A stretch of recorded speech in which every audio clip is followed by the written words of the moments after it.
Opa, aqui é Rafael Libânio e se prepare para conhecer sobre a formação de um profissional que trabalha com Big Data. E o palestrante da vez é Celso Poderoso, professor e coordenador de pós-graduação na FIAP. Celso também é economista, especialista em sistemas de informação e mestre em tecnologia. Aproveite!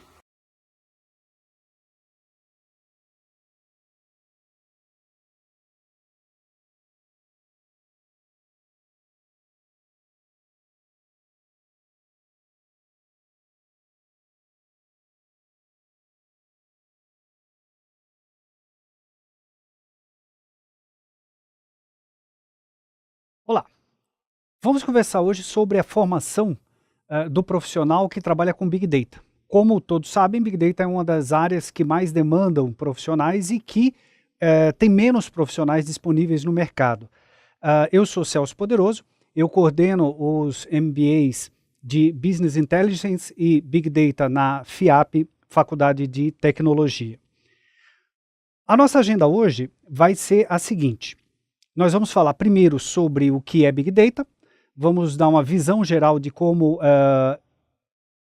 esse conceito se insere na computação atual e principalmente no campo dos negócios. Depois a gente vai falar um pouquinho sobre o perfil do cientista de dados, o que é esse profissional, como é que ele atua no mundo corporativo, e a gente encerra falando sobre a formação acadêmica que prepara esse profissional para o mercado de trabalho. Então vamos lá. Primeiro, o que é Big Data? Bom, Big Data é super conhecido pelos 3 Vs, né? Todo mundo já ouviu falar, todo mundo comenta isso no mundo dos negócios e agora entrando também no mundo acadêmico, a gente vem falando sobre esses 3 Vs. Volume, velocidade, variedade. Então, mas Big Data, apesar do termo Big, normalmente as pessoas já relacionam direto e única e exclusivamente com a questão do volume.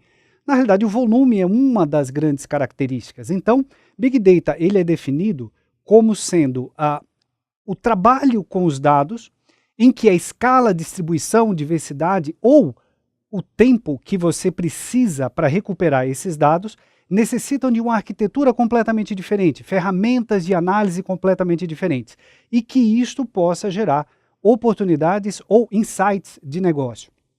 Então é importante que se tenha um valor para o negócio, para aí sim nós temos um projeto de Big Data.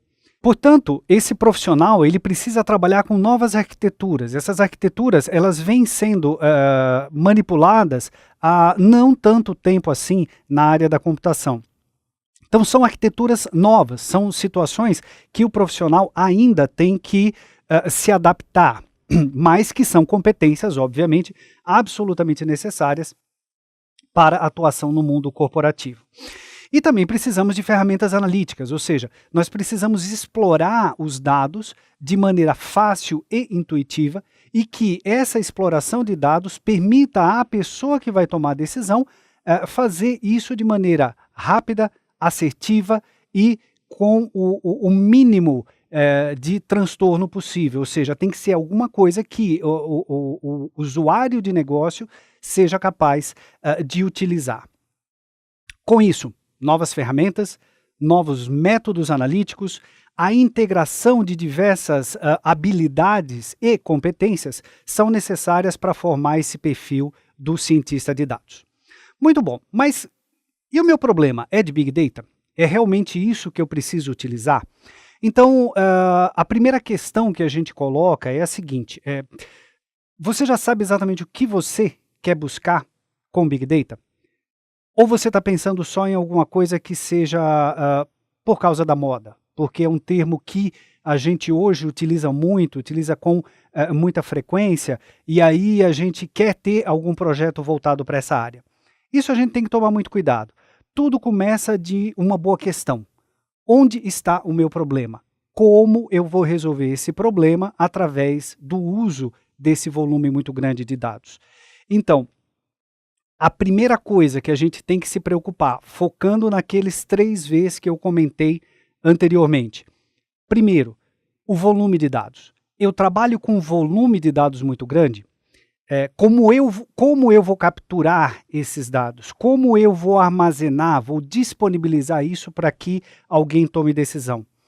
Outra, com que velocidade esses dados são gerados? Hoje a gente tem um perfil de comunicação, as tecnologias de informação e comunicação, elas são muito ágeis, elas fazem com que a gente tenha a possibilidade de buscar informações em diversos lugares. Então, por exemplo, a internet é um mundo vasto, onde diversas informações estão disponíveis e vão sendo disponibilizadas ao longo do tempo. Mas não é só isso. Quer dizer, a gente tem também, em termos de variedade, de origem, de fonte de dados, a gente tem sensores espalhados em muitos lugares, em diversos lugares, nas ruas, nas empresas, nos computadores, no nosso smartphone. Ou seja, esses sensores, eles estão aí gerando e disponibilizando uma massa de dados muito grande e que a gente pode utilizar para tomar decisão. E além disso, a gente tem toda uma gama de novos dispositivos que vão chegar no mercado, que são conhecidos aí pela sigla de IoT em inglês, né, Internet das Coisas, onde todos os equipamentos vão receber um pequeno chip, um pequeno processador, e esse processador será capaz de armazenar e comunicar e disponibilizar dados e informações sobre aquele equipamento, sobre o local onde ele está, sobre a temperatura ambiente, enfim, sobre uma infinidade de coisas relacionadas ao dispositivo onde ele está conectado e ao ambiente onde ele se encontra. Então, essa variedade de dispositivos também é uma fonte, é uma origem de dados que está intimamente relacionada com a questão da variedade. E nós temos também a questão de como tratar tudo isso. Como é que eu vou pegar e misturar dados tão diferentes para que eu possa tomar decisão? O profissional que trabalha com isso, o cientista de dados, ele precisa ter em mente que para você extrair esses dados na velocidade necessária, com a variedade que a gente discutiu e no volume de dados que estão disponíveis já e cada vez vão estar mais, você precisa trabalhar isso através de algoritmos específicos. Você precisa ter técnicas para poder analisar esses dados e disponibilizar para a tomada de decisão. Então, a gente tem um problema grave com relação ao armazenamento, que é o que todo mundo mais fala em termos de Big Data, mas nós também temos outros aspectos muito importantes.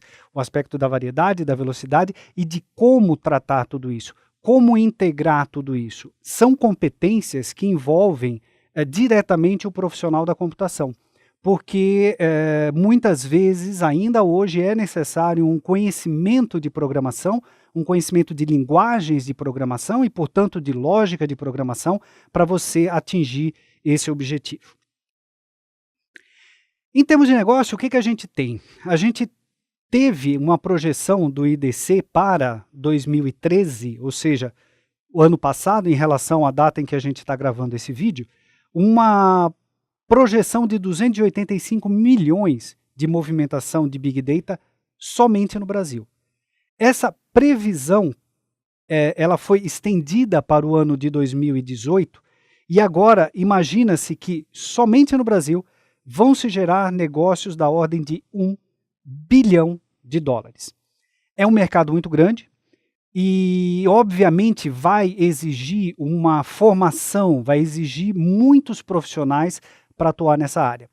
Então, é um campo muito interessante, é um campo que abre novas oportunidades, é um campo onde a pessoa acaba não lidando única e exclusivamente com questões rotineiras, com questões repetitivas, muito pelo contrário.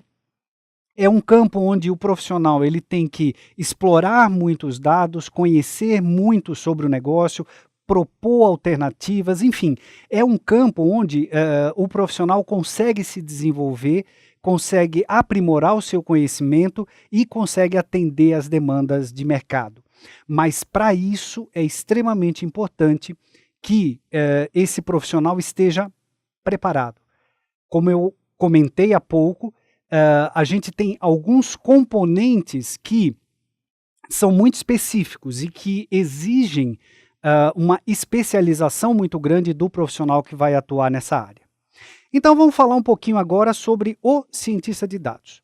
Quem é esse profissional cientista de dados? Primeiro, é uma função relativamente nova.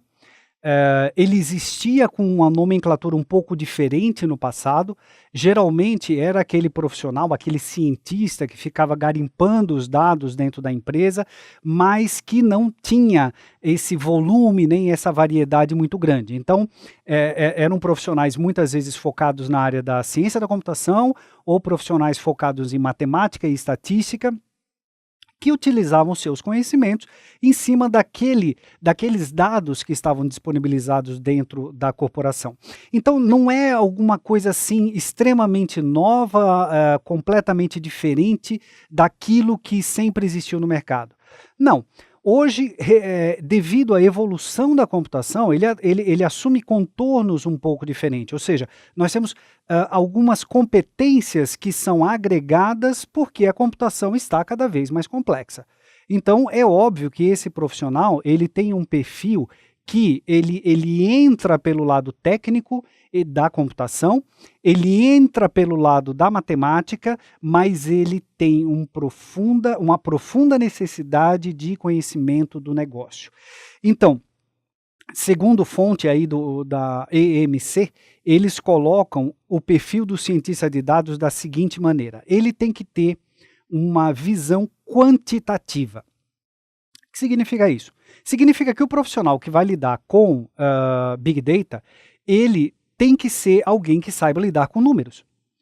Por isso que muitas vezes um matemático, um estatístico, ele tem condições de migrar para essa área e fazer muito sucesso. Então hoje, boa parte dos cientistas de dados que existem no Brasil e no mundo, eles estão muito relacionados à matemática.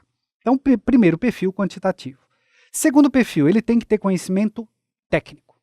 O que significa isso? Esse conhecimento técnico é o conhecimento da computação mesmo. São conhecimentos relacionados com o armazenamento de dados, ou seja, com a parte de banco de dados, mas são conhecimentos também relacionados com a questão, por exemplo, de cloud computing, onde você utiliza técnicas específicas de processamento paralelo para poder garimpar esses dados, ou seja, para poder analisar esses dados, para você poder minerar esses dados e extrair uma informação importante para o negócio da empresa. Então, esse perfil técnico da computação, que envolve também, como eu disse anteriormente, a questão da linguagem da programação, ou seja, a pessoa tem que ter lógica, a pessoa precisa conhecer recursos de linguagem de programação para atuar nesse mercado, é um perfil muito importante, o perfil técnico dessa área. A questão dos negócios, então eu já reforcei esse aspecto também, quer dizer, não adianta eu ter um cientista de dados completamente alheio à questão do negócio, porque, como eu falei logo no comecinho, a primeira coisa que a gente tem que ter em mente quando a gente pensa num projeto de Big Data é qual o problema eu quero resolver. Ou seja, se eu tenho um objetivo claro e definido de onde eu quero chegar, eu consigo, através da ciência de dados, ter os elementos e os recursos necessários, ou seja, eu consigo pegar os recursos computacionais, eu consigo pegar os elementos da matemática e, através desses fundamentos, eu consigo resolver o problema de negócio. Mas se eu não tiver um problema de negócio, de nada vai adiantar o conhecimento estatístico, matemático ou mesmo da computação. Eles vão ser sempre parciais, eles vão atender sempre muito mais ao próprio cientista de dados do que necessariamente para a empresa. E, obviamente, ninguém vai colocar dinheiro para não resolver problema de negócio. Então, o cientista de dados ele tem que ser capaz de olhar uma grande massa de dados e falar assim, puxa, aqui tem uma informação importante. Aqui, isso vai fazer a diferença para o negócio, isso vai fazer a diferença para a minha empresa. E é aqui que eu vou aprofundar o meu estudo, é aqui que eu vou aprofundar a minha pesquisa, é aqui que eu vou aprofundar as técnicas para poder extrair dados importantes, informações importantes em cima dos dados que estão disponíveis. Tirando essas questões, quantitativa, técnica e de negócios, a AMC também coloca o seguinte, que esse profissional tem que ser curioso e criativo. Bom, é muito natural. Esse é o perfil basicamente do cientista. Quer dizer, o cientista não é aquela pessoa que se contenta ou se conforma com qualquer coisa. Então ele tem que formular as tais das hipóteses, ele tem que analisar as possibilidades, ele tem que ver, ele tem que realmente questionar muito. Então esse é o perfil do curioso. Quer dizer, aquela pessoa que seja curiosa e que junte os elementos para poder atender um objetivo é o perfil esperado para o cientista de dados. Então, se você é curioso, se você é criativo, se você procura através de técnicas diferentes ou utilizar as coisas que todo mundo tem, as ferramentas que estão disponíveis aí para todo mundo, e você tenta fazer isso de maneira diferente, isso é a criatividade, então você também tem perfil para ser aí, pelo menos esse perfil, para o cientista de dados. Um outro elemento que a AMC coloca é a questão da comunicação e colaboração. Bom, hoje nós vivemos num mundo onde a colaboração é extremamente importante e grande parte do conhecimento científico ele se dá através da colaboração. Quer dizer, ninguém vai inventar a roda, ninguém vai sair do zero para poder construir alguma coisa. A mesma coisa acontece com relação ao cientista de dados. Quer dizer, eu tenho um determinado problema de negócio que pode ser único e exclusivo da minha empresa, mas eventualmente eu posso utilizar aquilo que já existe, eu posso utilizar aquilo que já é de conhecimento geral e aproveitar isso para resolver o meu problema de negócio. Então, a questão da comunicação, ser comunicativo, ser colaborativo, é extremamente importante hoje para quem tem uma atuação no mundo corporativo. E a última colocação que a AMC coloca é a questão de ser cético. Ou seja, tem que explorar, tem que procurar respostas. Eu não posso me contentar com a primeira coisa que eu vejo. Então esse perfil cético, de novo, também é um perfil do cientista.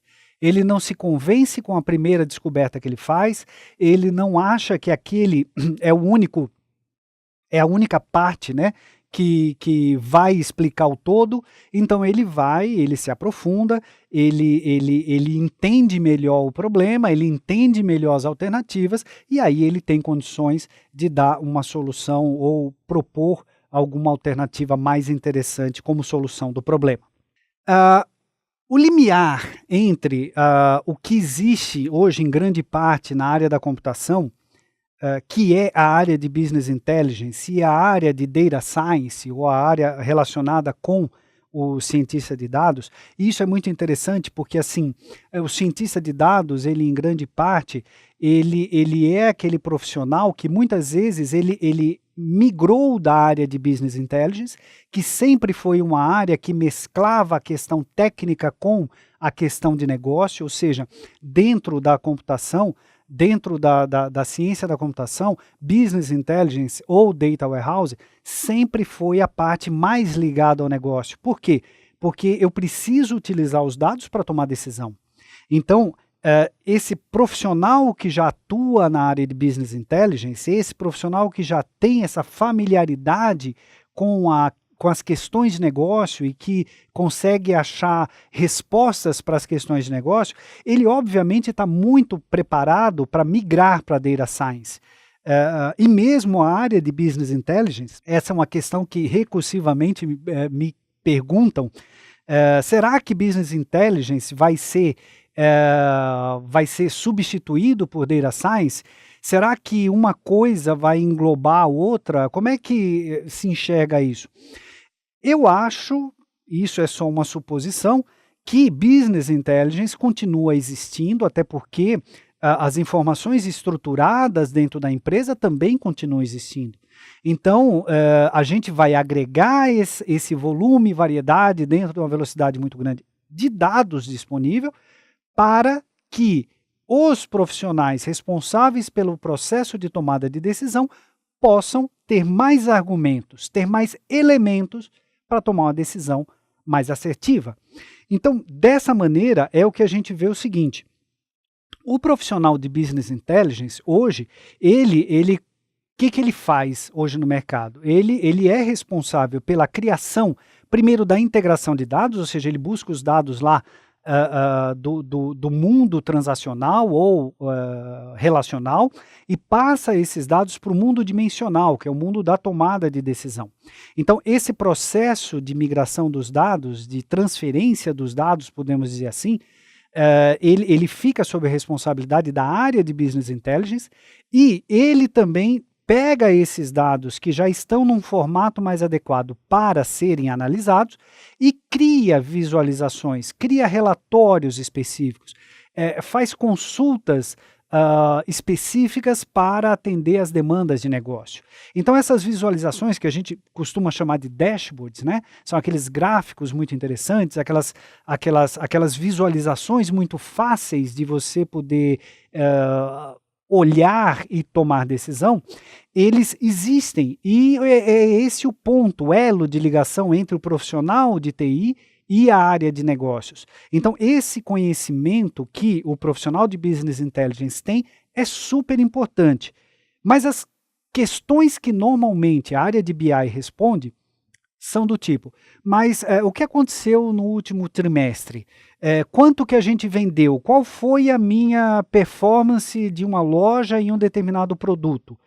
Qual a comparação que eu tenho das minhas vendas desse mês em relação ao ano passado, ao mesmo mês do ano passado? Qual é a minha evolução de vendas nos últimos 36 meses? Então, são questões que normalmente estão olhando para o passado. E isso, obviamente, continua existindo. As pessoas vão continuar medindo a performance da empresa, olhando aquilo que está acontecendo.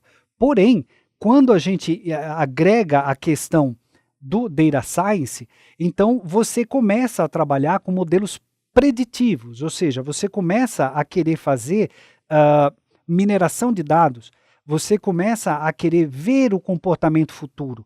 Então, você olha para o passado para poder identificar padrões e você, a partir desses padrões, você modela, cria rotinas através de técnicas estatísticas e você faz uma projeção.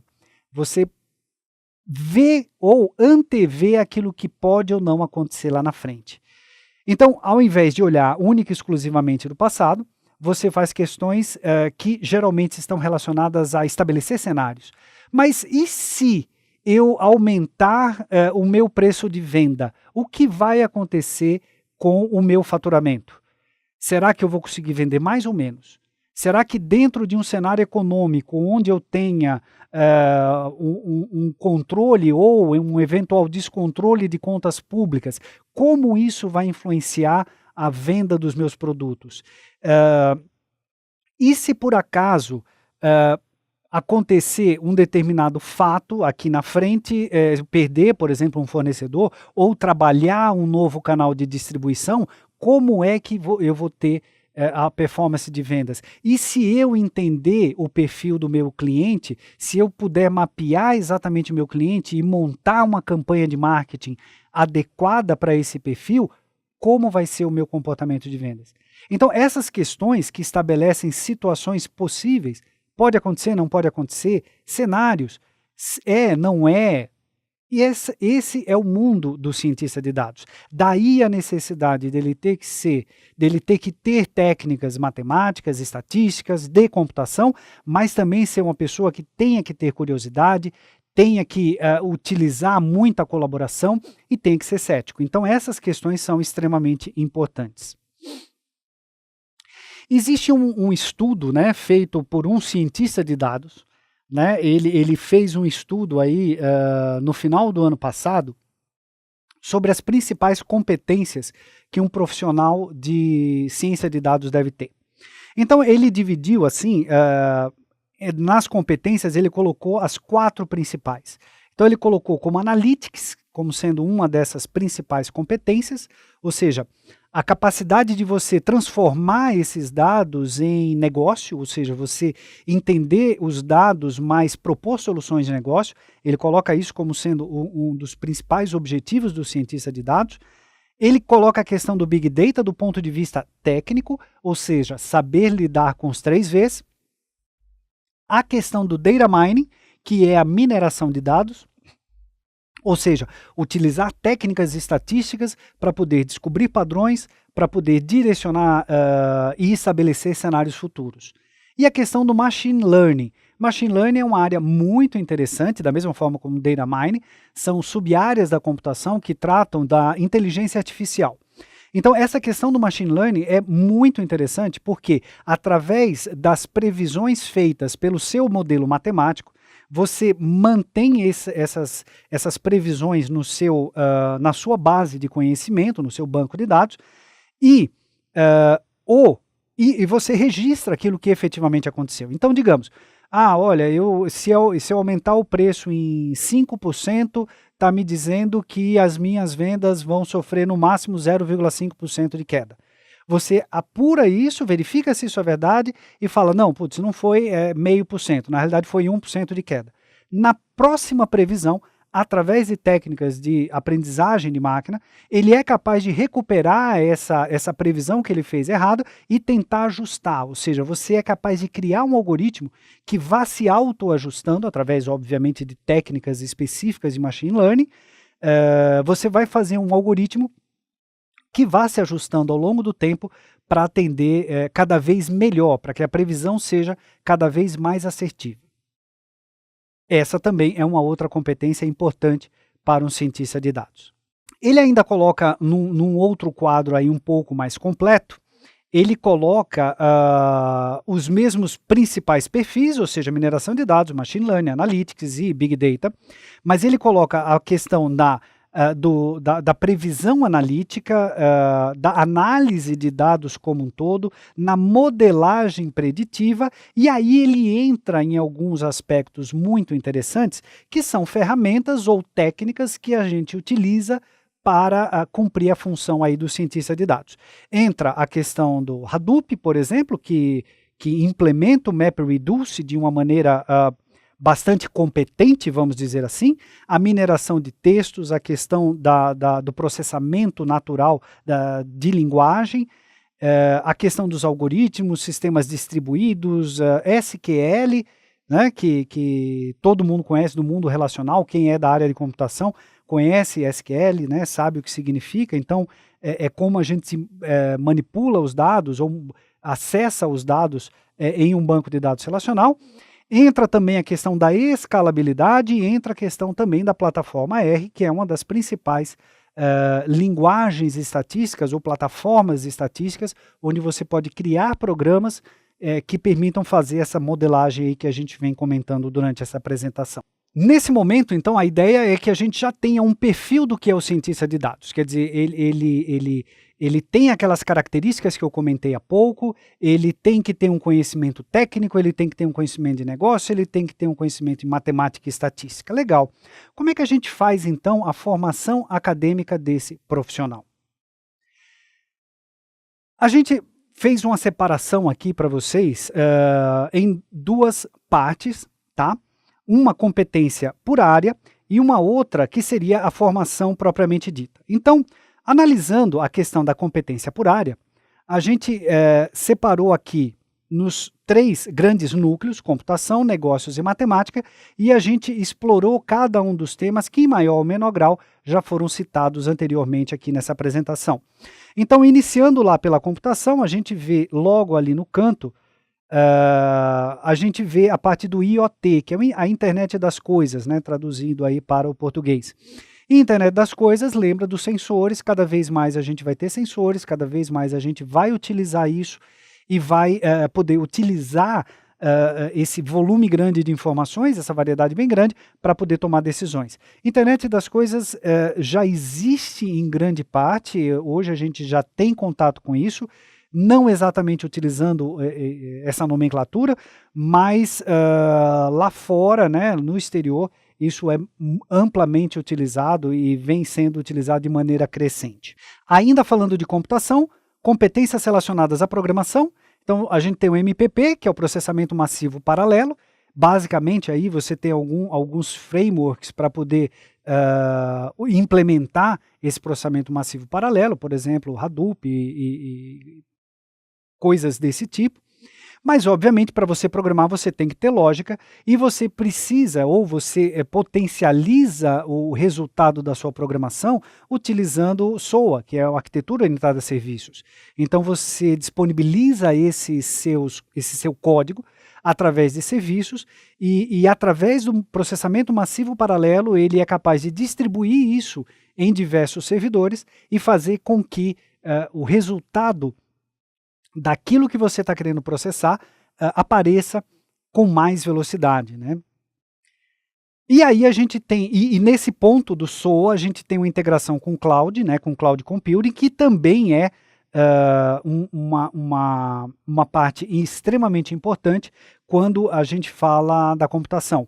O profissional que vai trabalhar com Data Science, ele não precisa ser um especialista em Cloud Computing, naturalmente. Cloud Computing, do ponto de vista de infraestrutura, ele está muito mais ligado ao pessoal de redes do que ao pessoal de Big Data. Mas assim, eu preciso saber o que é Cloud Computing, eu preciso utilizar Cloud Computing, por quê? Porque ou eu vou ter que criar um banco de dados utilizando essa infraestrutura, ou eu vou ter que utilizar a própria infraestrutura de Cloud Computing para poder ter acesso à manipulação desse volume gigantesco de dados.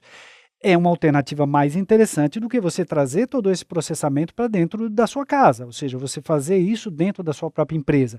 Então, conhecer minimamente o que é Cloud Computing vai ser necessário para o profissional de Big Data. E aqui a gente tem, ligando aí com a questão ainda da programação, a gente tem a questão da integração e ETL. Quer dizer, ETL é o processo básico, para quem não conhece, extração, transformação e carga, em português. É o processo básico onde você recupera os dados do seu sistema transacional e coloca dentro do ambiente Data Warehouse. Esse processo continua existindo dentro de Big Data, dentro de Data Science, e amplificado. Porque a nossa fonte de dados não é mais aquela fonte estruturada, ou seja, meu banco de dados relacional, meus sistemas transacionais.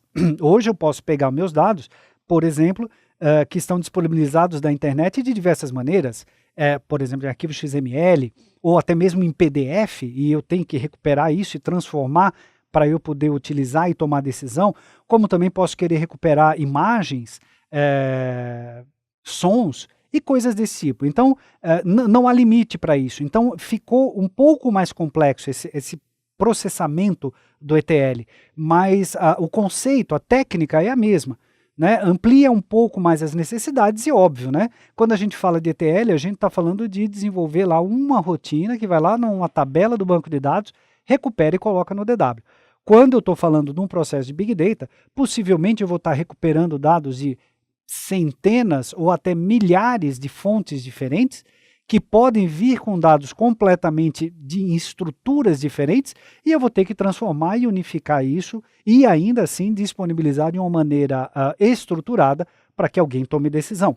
Então esse processo de integração em ETL faz a ligação ali nossa com a questão do banco de dados, que é um processo específico para a carga, para você ter a informação, ter os dados para poder tomar decisão.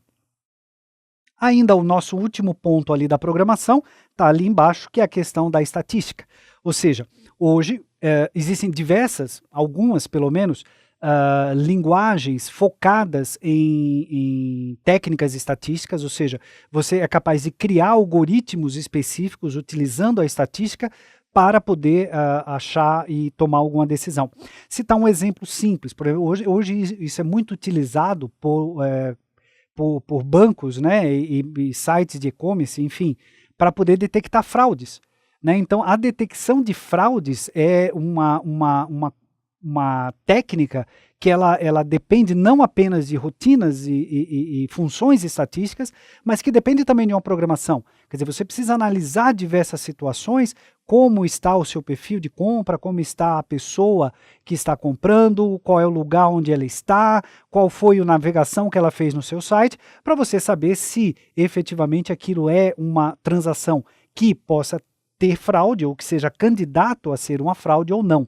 Então, a programação ela está intimamente relacionada à questão da estatística e aqui é onde entra a plataforma R, a linguagem R, onde essa questão é bastante trabalhada, mas que exige, conforme está a ligação ali embaixo, exige um conhecimento de matemática, exige um conhecimento estatístico bastante grande. Terminando a questão de matemática ali embaixo, né, pegando o gancho ali de baixo, a gente vê o seguinte, claro, matemática sem álgebra não é matemática. Então, conhecimento de álgebra é necessário também. Álgebra e estatística, as duas principais áreas ou sub-áreas da matemática que precisam ser dominadas pelo cientista de dados. Continuando no banco de dados, então a gente tem a formação básica que hoje a maior parte das universidades elas oferecem, ou seja, o conhecimento de SQL e conhecimento de banco de dados relacional de um modo geral. Então saber tratar, utilizar os dados dentro de um banco relacional continua sendo um requisito para o profissional de Data Science. A questão da modelagem, quer dizer, se eu vou utilizar um banco de dados, eu preciso ter uma modelagem específica, então eu tenho uma modelagem específica para o meu sistema transacional, eu tenho uma modelagem específica para o meu sistema de Data Warehouse e, obviamente, eu tenho uma modelagem específica para o meu banco de dados não estruturado, que é exatamente quem está ali do lado, NoSQL. Normalmente a gente utiliza, né, nos Estados Unidos eles chamam de NoSQL, aqui muitas vezes a gente chama de NoSQL, sem problema nenhum. Esse no, a única coisa que é importante é que não é não, not only, né, ou seja, não apenas SQL, porque você vai programar o acesso aos seus dados, muitas vezes através de linguagem de programação, tipo Java, ou Perl, ou outras linguagens do tipo. E terminando ali a parte de banco de dados, o conhecimento de Data Warehouse. Quer dizer, esse é um conhecimento importante, precisa ter, e ele continua sendo necessário mesmo para o profissional de ciência de dados, porque em algum momento ele vai precisar transformar esses dados que vêm de maneira não estruturada ou semi-estruturada para um ambiente onde seja possível tomar decisão. Pode ser que no futuro mude, mas hoje, pelo menos, a gente precisa ter isso de maneira estruturada, ou seja, dentro de um banco de dados com linhas e colunas, vamos dizer assim, para ser bastante simplista, para que alguém possa olhar para aquilo, criar um dashboard, criar uma visualização e tomar uma decisão. Pegando ali a parte ali central, a gente vê a questão da análise dos dados, então análise de dados ligado à computação, a negócios e à própria matemática, e quando a gente fala de análise de dados, a gente está falando diretamente de visualização.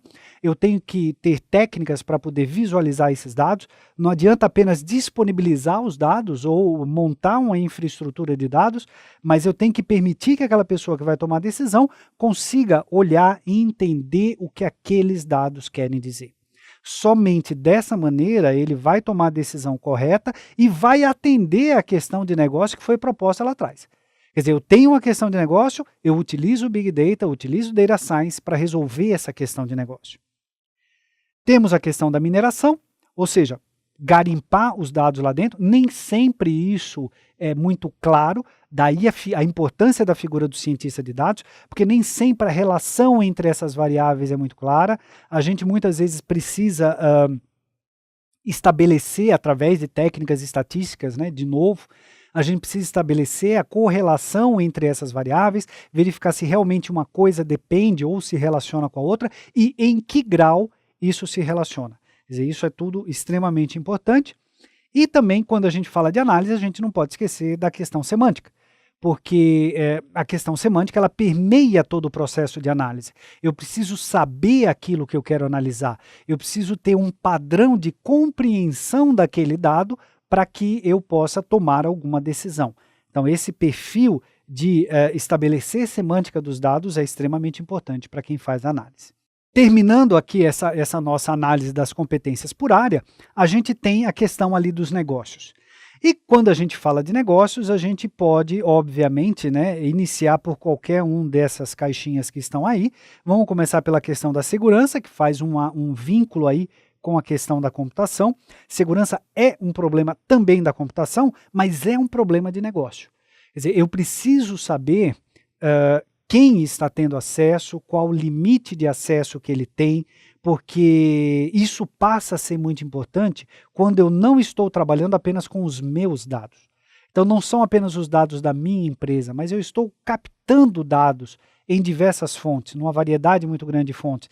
Eu tenho que ter condições, então, de estabelecer processos claros de segurança, políticas de segurança, que me permitam agir de maneira correta em relação aos dados que eu estou trabalhando.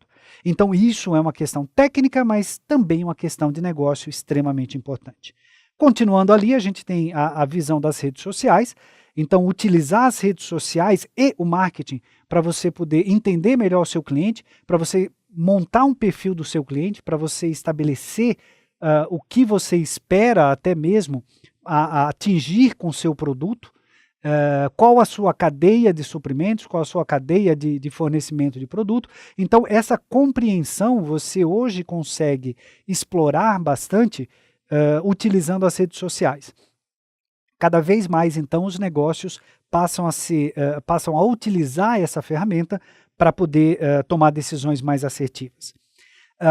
Temos também a questão da ética, que eu comentei rapidamente quando eu falei de segurança também, porque se os dados não são meus, eu tenho que ter algum princípio, eu tenho que ter alguma regra, eu tenho que ter alguma forma de trabalhar eticamente com esses dados. Eu não posso simplesmente disponibilizar e sem pensar nas consequências.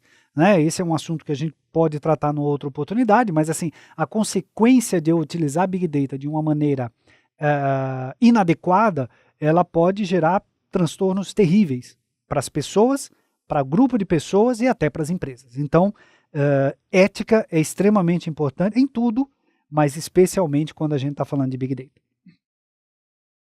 E como que eu vou utilizar esse volume de dados? Como é que eu vou utilizar Big Data para poder ter uma vantagem competitiva em relação à minha concorrência? Isso a gente chama de competição analítica.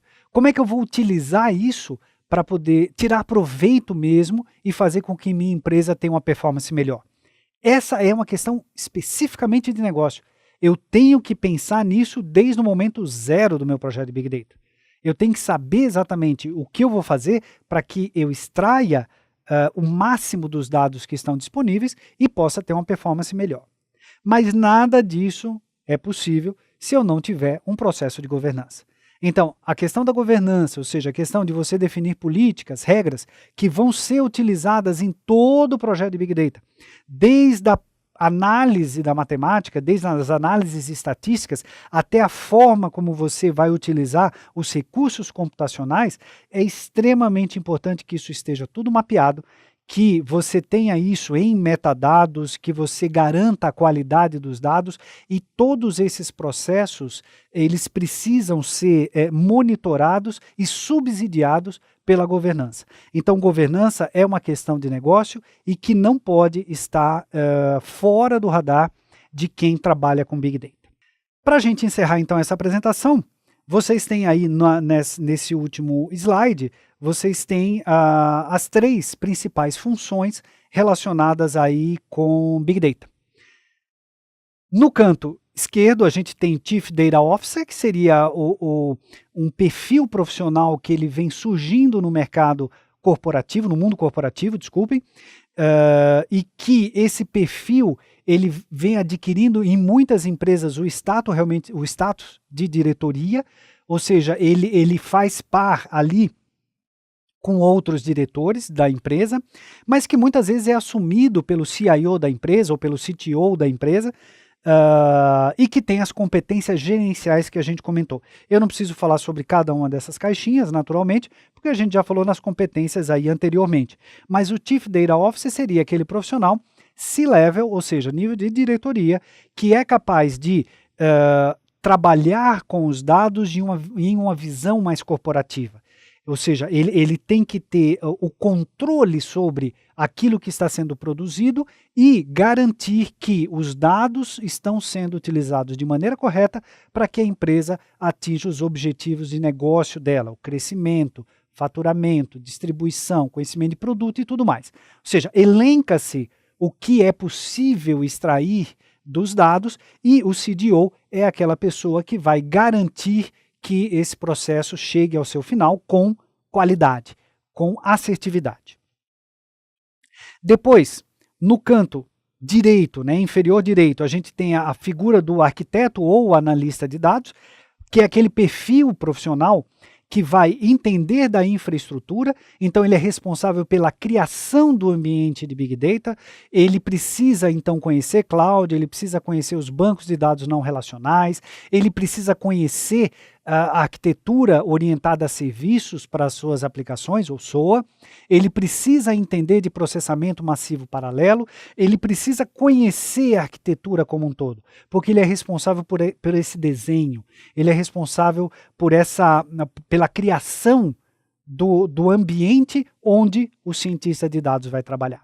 O cientista de dados, esse sim, é aquele profissional que vai utilizar os dados, vai recuperar essas informações, vai transformar essas operações para um modelo que seja possível tomar decisão, ele vai, através de técnicas estatísticas, matemáticas, ele vai utilizar isso para criar visualizações positivas, visualizações que sejam impactantes, que façam com que o profissional que vai tomar a decisão consiga fazer isso de maneira adequada. Então, o cientista de dados é um profissional que ele vai ser cada vez mais valorizado no mercado, ele vai ser cada vez mais procurado no mercado e para quem está procurando essa formação, então o caminho seria buscar dentre tudo isso que a gente comentou aqui, a sua especialização, ou seja, onde você vai fazer a diferença, onde você vai ter uma qualidade melhor do seu trabalho, de acordo com o seu perfil. E para aqueles que estão procurando cientistas de dados, onde eu acho esse profissional? Pois esse profissional muitas vezes pode estar dentro da sua empresa, porque não esqueça que para o profissional ter sucesso como cientista de dados, ele precisa entender do negócio, ele precisa entender o objetivo da sua empresa. E talvez esse profissional com perfil analítico, um perfil mais técnico, ele está dentro da sua casa. Ele está aí dentro esperando para surgir essa oportunidade. Obviamente ele precisa dos recursos, ele precisa do ferramental para poder se desenvolver, e aí, obviamente, o melhor caminho é buscar uma formação específica, em algum lugar que dê condições realmente de você mesclar a teoria e a prática, e onde você tenha um pessoal capacitado que já utilize isso no mercado de trabalho, sejam profissionais que estão atuando, mas que utilizam também uma parte do seu tempo para disseminar esse conhecimento em cursos específicos nessa área. Era o que a gente tinha para apresentar para hoje. Vocês têm aí o meu contato, cpoderoso@fiap.com.br. Caso alguém tenha alguma dúvida ou queira explorar um pouco mais o assunto, fiquem à vontade. Eu também tenho um blog onde eu comento sobre Big Data no canal Tech, então fiquem à vontade também ir lá e procurar. Procurando, obviamente, por Celso Poderoso, vai ser muito fácil localizar aí o meu blog lá no canal Tech, ok?